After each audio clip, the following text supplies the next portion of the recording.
लड्डू गोपाल की सेवा। एक नगर में दो व्रत स्त्रियां बिल्कुल पास पास रहा करती थी। उन दोनों में बहुत घनिष्ठता थी। उन दोनों का ही संसार में कोई नहीं था, इसलिए एक दूसरे का सदा साथ देती और अपने सुख दुख आपस में बांट लेती थी। एक स्त्री हिंदू थी तथा दूसरी जैन धर्म को मानने वाली थी। हिंदू वृद्धा ने अपने घर में लड्डू गोपाल को विराजमान किया हुआ था। वह प्रतिदिन बड़े प्रेम से लड्डू गोपाल की सेवा किया करती थी। प्रतिदिन उनको स्नान कराना, धुले वस्त्र पहनाना, दूध व फल आदि भोग अर्पित करना उसका नियम था। वह स्त्री लड्डू गोपाल के भोजन का भी विशेष ध्यान रखती थी। सर्दी, गर्मी, बरसात हर मौसम का ध्यान उसको रहता था। वह जब भी कभी बाहर जाती, लड्डू गोपाल के लिए कोई न कोई खाने की वस्तु, नए वस्त्र, खिलौने आदि अवश्य लाती। लड्डू गोपाल के प्रति उसके मन में अपार प्रेम और श्रद्धा का भाव था। उधर जैन वृद्धा भी अपनी जैन परंपरा के अनुसार भगवान के प्रति सेवा भाव में लगी रहती थी। उन दोनों स्त्रियों के मध्य परस्पर बहुत प्रेम भाव था। दोनों ही एक दूसरे के भक्ति भाव और धर्म के प्रति पूर्ण सम्मान की भावना रखती थी। जब किसी को कोई समस्या होती तो दूसरी उसका साथ देती। दोनों ही वृद्धाएं स्वभाव से भी बहुत सरल और सज्जन थी। भगवान की सेवा के अतिरिक्त उनका जो भी समय शेष होता था वह दोनों एक दूसरे के साथ ही व्यतीत करती थी। एक बार हिंदू वृद्धा को एक माह के लिए तीर्थ यात्रा का अवसर प्राप्त हुआ।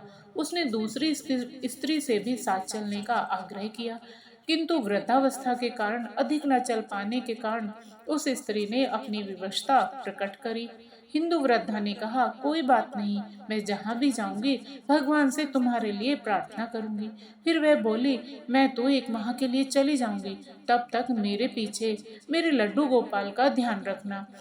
उस जैन वृद्धा ने सहस्र ही उसका यह अनुरोध स्वीकार कर लिया। हिंदू वृद्धा ने उस जैन वृद्धा को लड्डू गोपाल की सेवा के सभी नियम व आवश्यकताएं बता दी। उस जैन वृद्धा ने सहस्र ही सब कुछ स्वीकार कर लिया। कुछ दिन बाद वह हिंदू वृद्धा तीर्थ यात्रा के लिए निकल गई। उनके जाने के पश्चात लड्डू गोपाल की सेवा का कार्य जैन वृद्धा ने अपने हाथ में ले लिया। वह बहुत उत्साहित थी कि उसको लड्डू गोपाल की सेवा का अवसर प्राप्त हुआ है। उस दिन उसने बड़े प्रेम से लड्डू गोपाल की सेवा की। भोजन कराने से लेकर रात्रि में उनके शयन तक के सभी कार्य पूर्ण श्रद्धा के साथ वैसे ही पूर्ण किए जैसे उसको बताए गए थे। लड्डू गोपाल के शयन का प्रबंध करके वह भी अपने घर शयन के लिए चली गई। अगले दिन प्रातः जब वह वृद्धा लड्डू गोपाल की सेवा के लिए हिंदू स्त्री के घर पहुंची तो उसने सबसे पहले लड्डू गोपाल को स्नान कराने की तैयारी करी। नियम के अनुरूप जब वह लड्डू गोपाल को स्नान कराने लगी तो उसने देखा कि लड्डू गोपाल के पांव पीछे की ओर मुड़े हुए हैं। उसने पहले कभी लड्डू गोपाल के पांव नहीं देखे थे। जब भी उनको देखा वस्त्रों में ही देखा था। वह नहीं जानती थी कि लड्डू गोपाल के पांव हैं ही ऐसे। घुटनों के बल बैठे हुए लड्डू गोपाल के पांव पीछे की ओर देखकर वह सोचने लगी, अरे मेरे लड्डू गोपाल को क्या हुआ? क्या हो गया इनको? इसके तो पैर मुड़ गए हैं। उसने उस हिंदू वृद्धा से सुन रखा था कि लड्डू गोपाल जीवंत होते हैं। उसने मन में विचार किया कि मैं इनके पैरों की मालिश करूंगी, हो सकता है इनके पाँव ठीक हो जाए।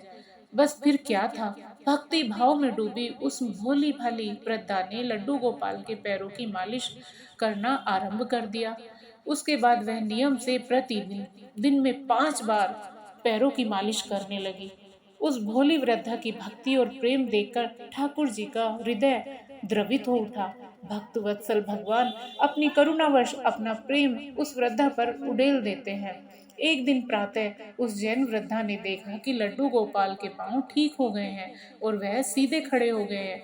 यह देखकर वह बहुत प्रसन्न हुई और दूसरी स्त्री के आने की प्रतीक्षा करने लगी। कुछ दिन पश्चात दूसरी स्त्री वापस लौटी तो उसने घर आकर सबसे पहले अपने लड्डू गोपाल के दर्शन किए, किंतु जैसे ही वह लड्डू गोपाल के सम्मुख पहुंची तो देखा कि वह तो अपने पैरों पर सीधे खड़े हैं। यह देखकर वह अचंभित हो गई। वह तुरंत उस दूसरी स्त्री के पास गई और उसको सारी बात बताई और पूछा कि मेरे लड्डू गोपाल कहाँ गए? यह सुनकर उस जैन स्त्री ने सारी बात बता दी। उसकी बात सुनकर वह वृद्ध स्त्री सन्न रह गई और उसको अपने घर लेकर गई। वहां जाकर उसने देखा तो लड्डू गोपाल मुस्कुरा रहे थे। वह लड्डू गोपाल के चरणों में गिर पड़ी और बोली, हे गोपाल, आपकी लीला निराली है। मैंने इतने वर्षों तक आपकी सेवा करी किंतु आपको नहीं पहचान सकी। तब वह उस जैन वृद्धा से बोली कि तू धन्य है। तुझको नहीं मालूम कि हमारे लड्डू गोपाल के पांव तो ऐसे ही हैं, पीछे की ओर मुड़े हुए, किंतु तेरी भक्ति और प्रेम ने तो लड्डू गोपाल के पांव भी सीधे कर दिए। उस दिन के बाद उन दोनों स्त्रियों के मध्य प्रेम भाव और अधिक बढ़ गया। दोनों मिलकर लड्डू गोपाल की सेवा करने लगी। वह दोनों स्त्री जब तक जीवित रही तब तक लड्डू गोपाल की सेवा करती रही। तरस गए बांके बिहारी जी आपके दीदार को, दिल फिर भी आपका ही इंतजार करता है। हमसे अच्छा तो आपकी चौखट का वो पर्दा है जो हर रोज आपका दीदार करता है। हरे कृष्णा हरे कृष्णा। दोस्तों, आपको ये कथा कहानी कैसी लगी? कृपया कमेंट करके अवश्य बताएं। धन्यवाद दोस्तों।